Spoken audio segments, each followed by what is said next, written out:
An analysis, this is by Gothamist for you, Paul. It found that nearly half of all of the early voters, they're younger than 45. Mamdani showed strength in the places with the highest concentration of younger voters. Cuomo performed best in the neighborhoods that skewed a bit older.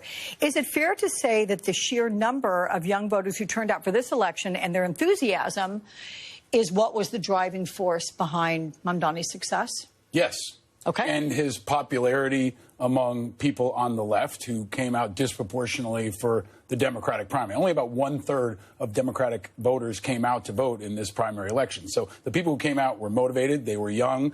Many of them were first-time voters. And I think what they all want is change. Right? They really want change. And they were also running against another flawed candidate that the Democratic Party and at least the establishment put forward. A terribly unpopular candidate. That's what they misjudged. I think the larger picture is that most New Yorkers are frustrated and want change and see very few options. They've got Mamdani, who most are going to view as too far to the left. You got Curtis Lee with a Republican who's too far to the right. Then you got the disaster that is Eric Adams. And then a little-known guy that most folks don't know about, independent Jim Walden, who I'm supporting because as a moderate centrist, he's the only option. He is the option somewhere in between all the radicals who I think can still bring change without blowing it all up or taking us in the ditch. And I think that's where most Americans actually are, is in the middle, and they very seldom have viable options. Did the New York Times op-ed, though, even mention him? I mean, when you say little known. Yeah.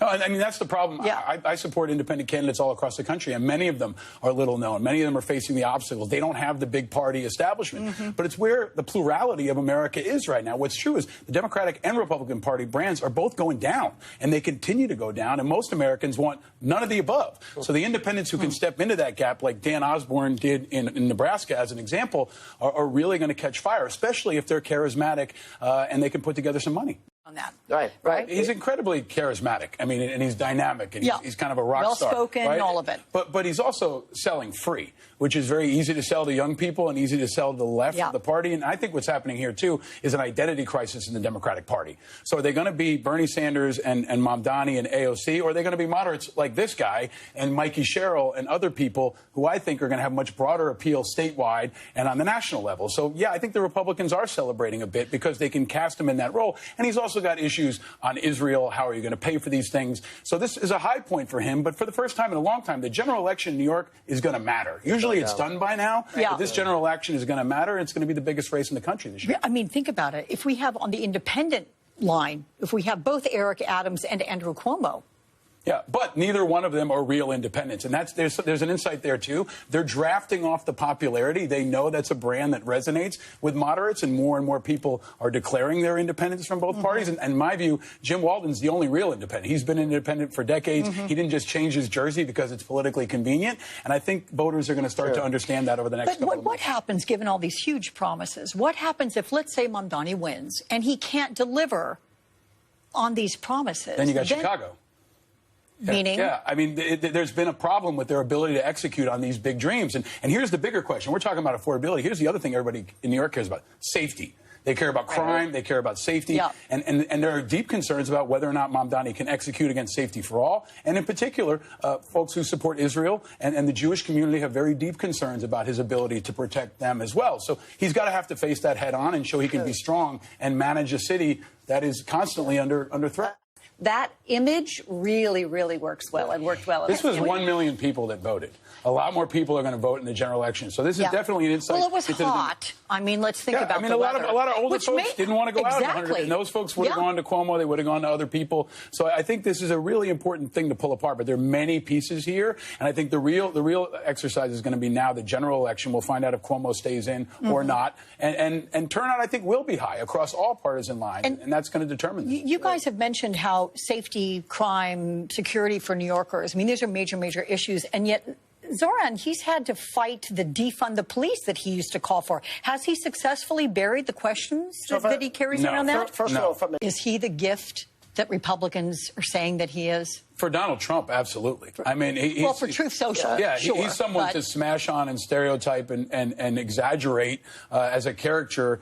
He's almost a better version than AOC, right? And important here, AOC's support was critical to Mamdani. She is a force, and she's become more moderate. But I think Trump is going to have a field day, and that's going to be a test for Mamdani. Can you stand up to Trump? Well, we're going to find out at 33 years old if you can stand up to Trump and defend the city. First, I mean, because Molly mentions those people that are the farm workers, certainly of the ag industry that's being affected. You've got hospitality industry.